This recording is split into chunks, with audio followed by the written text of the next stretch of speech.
Filsafat modern, dari skeptisisme hingga revolusi pikiran. Setelah abad Renaissance dan modern awal yang mengguncang dunia dengan lahirnya akal dan metode ilmiah, datanglah era filsafat modern, sebuah masa di mana pikiran manusia makin tajam, menggugat, meragukan, sekaligus melahirkan harapan baru tentang dunia dan eksistensi. 1. David Hume, sang skeptis empiris.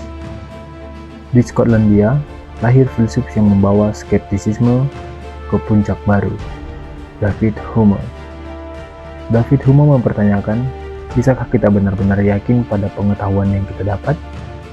Baginya, pengetahuan manusia bukan berasal dari akal murni, tapi dari pengalaman, dan bahkan pengalaman itu tak selalu dapat dipercaya. Sebab-sebab dan akibat hanyalah kebiasaan pikiran, bukan kepastian. Dengan kata lain, kita tak pernah benar-benar tahu apakah masa depan akan sama seperti masa lalu. Skeptisisme radikal Hume mengguncang fondasi ilmu pengetahuan dan agama. Namun, ia juga membuka jalan bagi filsafat empiris modern dan sains eksperimental. 2. Jean-Jacques Rousseau, kontrak sosial dan kehendak umum.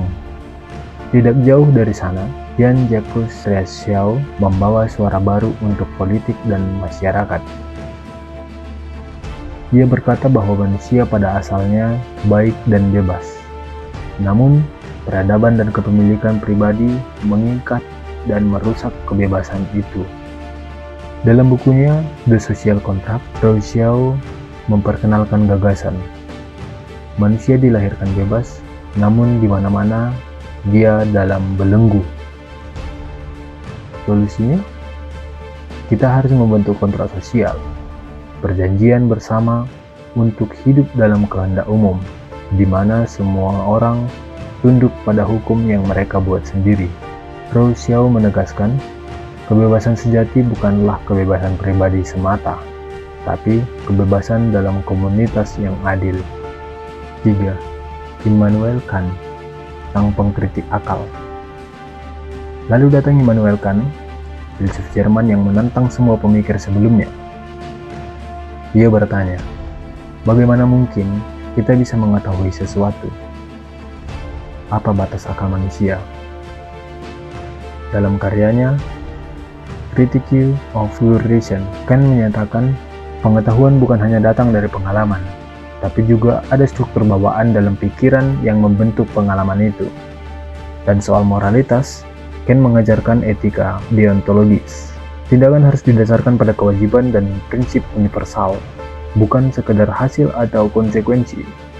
Baginya, manusia adalah makhluk rasional yang harus bertindak berdasarkan imperatif kategoris. Bertindaklah seolah-olah prinsipmu akan menjadi hukum universal. 4. Georg Wilhelm Friedrich Hegel, Dialektika dan Perubahan Sejarah. Bergerak ke Jerman, muncul pemikir besar, Hegel, yang membawa gagasan tentang sejarah dan perubahan. Dia memperkenalkan konsep dialektika, proses di mana kontradiksi dalam ide menghasilkan sintesis baru.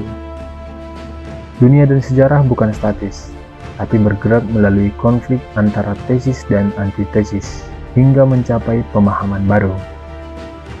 Bagi Hegel, kebebasan bukan hanya milik individu, tapi perkembangan roh dunia melalui sejarah menuju kesadaran diri yang lebih tinggi. 5. Arthur Schopenhauer, sang pesimis dan kehendak hidup. Namun, tak semua filsuf menyambut optimisme sejarah dan akal. Schopenhauer muncul sebagai suara pesimistis yang kuat.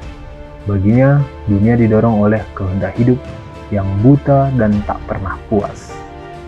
Hidup adalah penderitaan tanpa akhir, dan kebahagiaan hanyalah jeda singkat antara kesakitan. Walau pesimis, Schopenhauer juga menginspirasi banyak pemikir dan seniman yang mencari makna dan keindahan dalam kekosongan. 6. Karl Marx, kritik kapitalisme dan materialisme historis. Di tengah industrialisasi dan ketidakadilan sosial, muncul Karl Marx, Ia mengkritik kapitalisme yang menurutnya menciptakan eksploitasi dan ketidaksetaraan. Marx melihat sejarah sebagai perjuangan kelas, konflik antara pekerja dan pemilik modal. Ia menyusun teori materialisme historis, di mana ekonomi adalah dasar perubahan sosial. Baginya, revolusi adalah jalan menuju masyarakat tanpa kelas, di mana produksi dan sumber daya dimiliki bersama. Marx hanya filsuf, tapi juga revolusioner yang mengubah arah sejarah dunia. 7. Friedrich Nietzsche, sang penggugat dan pencipta nilai baru. Terakhir, ada Nietzsche, filsuf yang berani mengguncang fondasi moral dan agama. Ia berkata, Tuhan telah mati. Dunia tanpa Tuhan adalah dunia tanpa nilai absolut. Nietzsche mengajak manusia untuk menjadi Übermensch, manusia unggul yang menciptakan nilai dan makna sendiri. Jadilah apa yang kamu inginkan. Hidup harus dipenuhi keberanian, kreativitas, dan perjuangan melawan nihilisme. Ia menantang kita untuk menolak dogma dan menerima kebebasan penuh sebagai beban sekaligus anugerah. Dari skeptisisme David Hume hingga pemberontakan nilai Nietzsche, era filsafat modern adalah kisah pencarian kebenaran yang penuh gejolak. Ia menunjukkan bagaimana manusia tidak hanya mencari jawaban, tapi juga membentuk dunia baru dengan akal, kebebasan, dan keberanian. Inilah era ketika pikiran manusia melepaskan diri dari belenggu lama dan membuka pintu menuju dunia modern yang kita kenal sekarang.